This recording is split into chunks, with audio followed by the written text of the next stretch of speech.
तो देखिए दोस्तों, आज हम बात करने वाले हैं उत्तराखंड में एलटी शिक्षक भर्ती का यहाँ पर सिलेबस।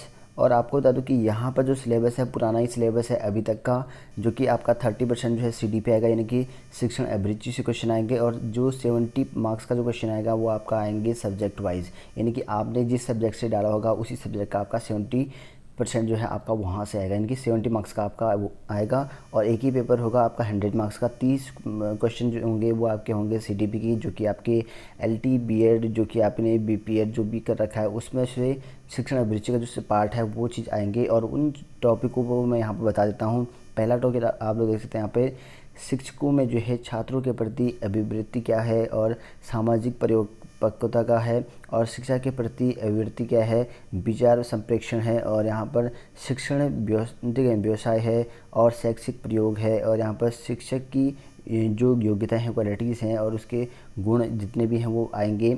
और इसी से रिलेटेड क्वेश्चन आपको पढ़ना है। और पिछली बार भी इसी के टाइप के क्वेश्चन यहाँ पर आए हुए थे। शिक्षण है, उसकी प्रकृति कैसी है, उद्देश्य क्या है शिक्षण का, और अभिलक्षण क्या है, और उसकी जो मूलभूत आवश्यकताएं होती हैं शिक्षण का वो क्या है, इससे रिलेटेड क्वेश्चन आपको यहाँ पर पढ़ना है। और अधिगमकर्ता के अभिलक्षण क्या होते हैं वो चीज़ आपको पढ़नी है। सारी चीज़ें आपको यहाँ पर बता रहा हूँ स्टेप बाय स्टेप, जो भी यहाँ पे आपके सब्जेक्ट वाइज हैं। शिक्षण को जो है प्रभावित करने के जो कारक हैं उनको बताना है। और शिक्षण की जो विधियाँ होती है, मेथड ऑफ टीचिंग और मेथड की जो होती हैं वो आपको याद करनी है। आपको बीएड में भी मिल जाएगा। बेस्ट बुक जो है आपको बीएड की रहेंगी वहाँ पर। और इसके लिए जो है सेपरेट वीडियो बना दूंगा कि बेस्ट बुक कौन सी रहेंगी, अगर आप लोग इंटरेस्टेड होंगे तो। क्योंकि मैंने ऑलरेडी यहाँ पर 1-2 बुक का बताया था पहले, लोगों ने कहा खाली पब्लिसिटी कर दो बुकों की वगैरह वगैरह, ये उसे, इसलिए मैंने बुक पर जो है नहीं बनाता हूँ वीडियो। इस वजह से अगर आप चाहोगे तो बना दूंगा, नहीं तो मुझे कोई मतलब नहीं। क्योंकि यहाँ पर जो है ज़्यादा बुकों का रिलेटेड में कुछ ऐसे कमेंट आ जाते हैं, तो इस वजह से वीडियो नहीं बनाने पड़ते हैं मुझे। तो अगर आपका सपोर्ट आएगा तो वीडियो ज़रूर आएंगे। तो आगे है यहाँ पर कि बच्चों में जो है वृद्धि एवं विकास, और इस पर जो है इसके अनुमान से क्या है विकास है, इस तरह से क्वेश्चन यहाँ पर आएंगे। अधिगम का अर्थ, जो कि आपका अधिगम से क्वेश्चन सीटेट में भी आता है।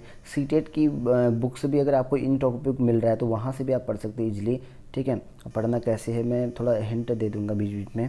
ठीक है, सेपरेट वीडियो बनेगी तो ठीक है। और अधिगम के सिद्धांत का, इसका जो उपाय है और प्रभाव क्या होंगे, और इसके जो सिद्धांत हैं सारी चीज़ें आपको आएंगी। बच्चों का जो है सीखना और उसका जो सोचना है वो किस तरह से होगा, और अभिप्रेरणा और अधिगम का जो है प्रभाव क्या होगा, और व्यक्ति विभेद क्या होगा, व्यक्तित्व होगा, बुद्धि। तो ठीक है, विशेष आवश्यकता वाले जो अधिगम करते हैं उस पर आएगा। अधिगम की जो कठिनाई हैं और अधिगम के जो पठार हैं, ठीक है, ये चीज़ें आएंगी। और सामंजस्य आएगा आपका। और ये सारी चीज़ें टॉपिक हैं आपके जो राष्ट्रीय पाठ्यचर्या रूपरेखा 2005 का है। और ठीक है, जो आपके शिक्षा से संबंधित है सब कुछ आएगा। और शिक्षा का अधिकार 2009 ये भी आपका आएगा। क्रियात्मक ठीक है शोध है। और मापन एवं मूल्यांकन का अर्थ एवं प्रयोजन है। तो इस तरह से ये सीडीपी का है। चलिए अब बात कर लेते हैं हम कि इसके सब्जेक्ट वाइज कौन कौन से हैं। ठीक है, आप हिंदी के हैं तो हिंदी का सब्जेक्ट आएगा, इंग्लिश का है तो इंग्लिश का आएगा। तो सेपरेटली जो है सब्जेक्ट पे हम बात करेंगे।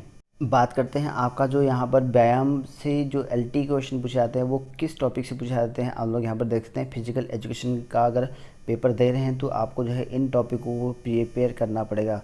क्लास आपके 11th-12th से लेकर ग्रेजुएशन लेवल तक की सारी चीज़ आपको यहाँ पर पढ़नी है। जो इस लेवल पर बता रहा हूँ वो प्रीवियस ईयर जो पेपर हुआ था पहले साल का, जो अभी हाल ही में रिसेंटली हुआ था, उसके अकॉर्डिंग यहाँ पर है।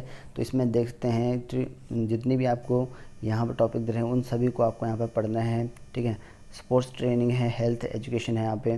ठीक है, तो इस तरह से यहाँ पे आपका टेस्ट है, मेजरमेंट है। ठीक है, तो इस तरह से आपका सब कुछ चीज़ पे यहाँ पर पढ़ना है। तो इन टॉपिक को आपको अच्छे से पढ़ना है।